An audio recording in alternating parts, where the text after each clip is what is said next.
तुम हार रही हो, लेकिन डूबता हुआ इंसान तो हाथ पैर मारता ही है ना। ठीक है, क्या याद करोगी?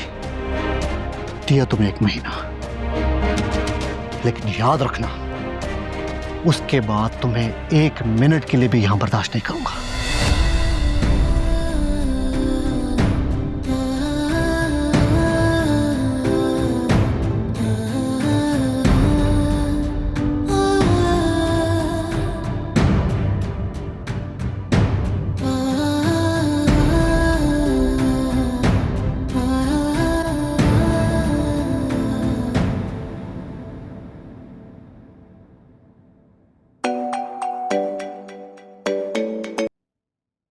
हेलो।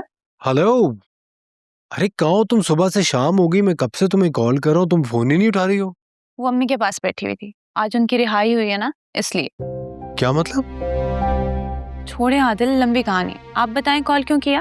मतलब तुम्हें कॉल करने की वजह भी बतानी पड़ेगी? यानी तुम भूल गई हो कि तुम्हारी जिंदगी में मैं था और मैं तुमसे बहुत मोहब्बत करता था। एक मिनट, इतनी छोटी सी बात को आप क्यों इतना दूर लेके जा रहे हैं? छोटी सी बात? अरे मैं तो चांद को देख के तुम्हारा चेहरा इमेजिन कर रहा था और तुम हो के। लेकिन आज तो चांद की दूसरी रात है और चांद तो ना होने के बराबर नजर आ रहा है, तो फिर आपने मेरा चेहरा कैसे इमेजिन कर लिया? मेरी बात मानो, तुम छत पे आ जाओ। छत से तुम्हें चांद ज्यादा साफ नजर आएगा। विजरी एस्पेक्ट से यार। आप कहाँ पे? छत पे। आई मीन मैं बालकनी में खड़ा हूँ अपने कमरे की। अच्छा, मेरी एनी से अभी थोड़ी देर पहले ही बात हुई थी, वो लॉन में बैठी है।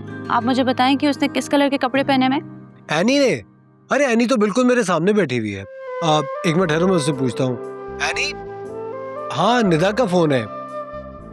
अच्छा ओके। वो तो कह रही है उसकी अभी तुमसे थोड़ी देर पहले ही बात हुई। और ये एनी ने पर्पल कलर के कपड़े पहने हुए हैं।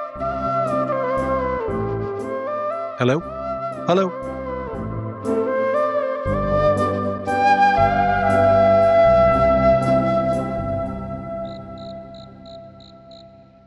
आदिल, यहाँ क्या कर रहे हैं? क्या मतलब क्या कर रहे हैं? थैंक गॉड तुम आ गई। तुम्हें पता मैं कितनी मुसीबत से आया हूँ। किसी ने देख लिया ना तो बहुत इशू हो जाएगा। आज मैं सारे इश्यूज खुद क्लियर करने के लिए आया हूँ। मैं जानता हूँ कि तुम मुझे किसी और के साथ सोच के खुद को कोस रही होगी, लेकिन ट्रस्ट मी, उन सोचों में मैं भी खुश नहीं हूँ। क्या हो गया आदिल? आपको बुखार तो नहीं हो गया? कहीं सर पे चोट तो नहीं है? या अल्लाह, मेरी तो शादी भी नहीं हुई अभी तक। क्या हुआ? तुम मुझसे ऐसे की बात कर रही हो? आप कैसे बात कर रहे हैं? तसव्वुरात और पता नहीं खदशात, क्या हो गया आपको? तुम्हें डर नहीं लग रहा मैं किसी और से शादी ना कर लूं? डर क्यों लगेगा? बचपन से जानती हूँ आपको, और चंद साल पहले एहसास हो चुका था कि आपसे मोहब्बत की जा सकती और जिंदगी गुजारी जा सकती, और आप इस खुशफहमी में हैं कि कोई भी लड़की आपसे 2 दिन में शादी कर लेगी। सावियर बेटा, मैं तुझे नहीं छोड़ूंगा। इतनी इंसल्ट मेरी आज तक नहीं हुई है। ले, अपने आप में ही बड़बड़ा रहे हैं अब। अरे मैं यहाँ अपने फ्यूचर को लेके परेशान हूँ और तुम हो के हंस रही हो और मेरा ही मजाक उड़ा रही हो। इसलिए क्योंकि अम्मी मान गई। What? Really? आंटी मान गई है? जी, और अब्बू ने कहा है कि एनी और जावियार से बात करके प्रॉपर आपके घर रिश्ता लेके आएंगे। एक्सेलेंट यार। चलो थैंक गॉड, एक पहाड़ तो सर किया हमने। लेकिन अब सोच रहा हूँ कि मेरी मम्मी को कैसे मनाएंगे। अब हम यही सोच के परेशान होंगे तो खुश कब होंगे? This is the reason. This is the reason I want to marry. हमेशा पॉजिटिव, रिलायबल और अच्छा सोचने वाली लड़की। एक मशवरा दूं? शादी के बाद भी ये बातें याद रखिएगा। निदा, आदिल, कहीं अम्मी ना आ जाए, प्लीज यहाँ से चले जाएं, जल्दी जाएं। कैसे जाऊं? अब कैसे आए थे? मैं तो नीचे दरवाजे से आया था, दरवाजा खुला था तो अंदर आ गया। सोचा अगर कोई दिख गया बीच में तो कोई बहाना बना दूंगा। अच्छा, अभी दीवार से कूद जाएं। कूद जाऊं? जी प्लीज। कहाँ फंस गया? क्या हुआ आदिल? मजाक कर रही थी, क्या जान देंगे? हाँ। अच्छा चलिए मेरे साथ, जैसे ही मैं इशारा करूं तो आपने सीढ़ियों से नीचे उतरना है और दरवाजे से बाहर। ओके चलो।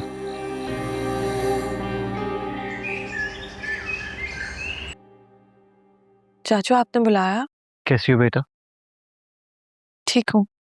यूनिवर्सिटी से कोई खबर आई? You know admission related?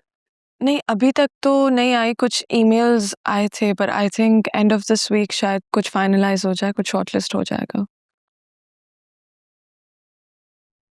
शबी बेटा, तुम जानती हो कि मैंने तुम्हें हमेशा अपनी बेटियों की तरह माना है और यही चाहा है कि तुम्हें इस दुनिया की हर खुशी मिले,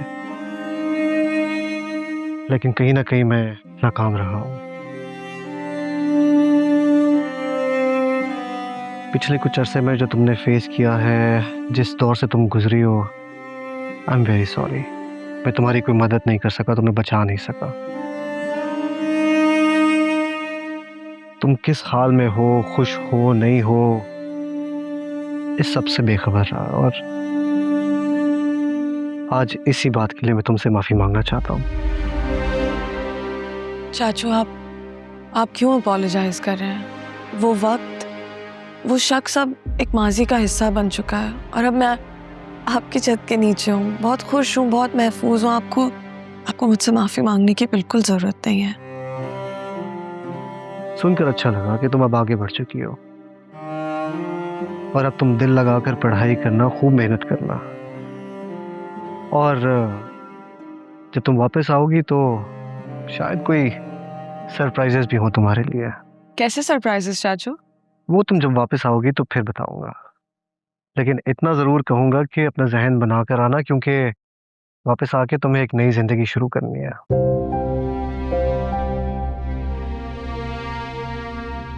चाचू, आप कहीं मॉम वाली बात तो नहीं कर रहे हैं?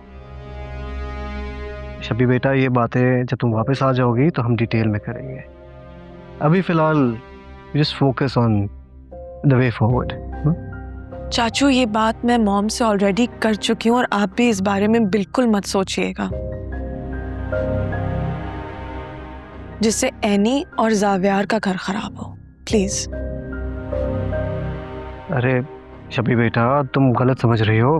बस आप एक बात याद रखें चाचू, अगर हमने भी एनी के साथ वो किया जो खावत ने मेरे साथ किया है, तो फिर हम भी उसी कैटेगरी में आ जाएंगे। हम में और उनमें कोई फर्क नहीं रहेगा।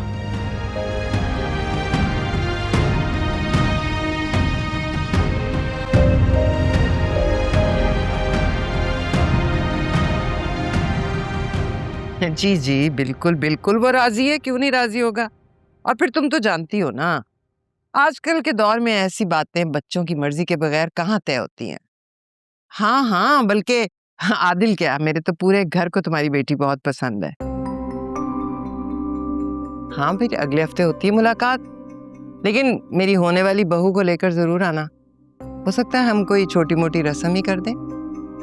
हाँ हाँ, मैं पूरा हफ्ता याद दहानी कराऊंगी, देखना तो तुम। ठीक, ओके, खुदा हाफिज। क्यों करें आप? मैं तुम्हारी माँ हूँ, माँ बाप की जिम्मेदारी होती है अपनी औलाद की शादी करवाना, मैं ये जिम्मेदारी निभाने की कोशिश कर रही हूँ। ये जानते हुए भी कि मैं किसी और को पसंद करता हूँ। मैं उसे बिल्कुल पसंद नहीं करती और तुम्हारी शादी मेरी पसंद से होगी। अगर ऐसा ना हुआ तो मुझसे बुरा कोई नहीं होगा। मम्मी, मैं आपसे बहुत प्यार करता हूँ और मेरे दिल में आपकी बहुत कदर है, और आई एम श्योर आप भी मुझसे उतना ही प्यार करती हैं आपकी। तो फिर आप मेरे दिल की बात क्यों नहीं सुन रही? मेरे दिल में निदा है और वही मेरी खुशी है। मैं उस लड़की को बिल्कुल पसंद नहीं करती और उसे अपनी बहू नहीं बनाऊंगी। तो ठीक है, अगर आपने मुझे किसी के साथ जबरदस्ती बांधा ना, तो फिर उसकी जिम्मेदारी मुझ पे नहीं होगी। तो क्या करोगे तुम? क्या करोगे? धमकी दे रहे हो? समझाने की कोशिश कर रहा हूँ, इसके नताइज बहुत बुरे भी हो सकते हैं। फिर मत कहिएगा कि तुमने मुझे बताया क्यों नहीं।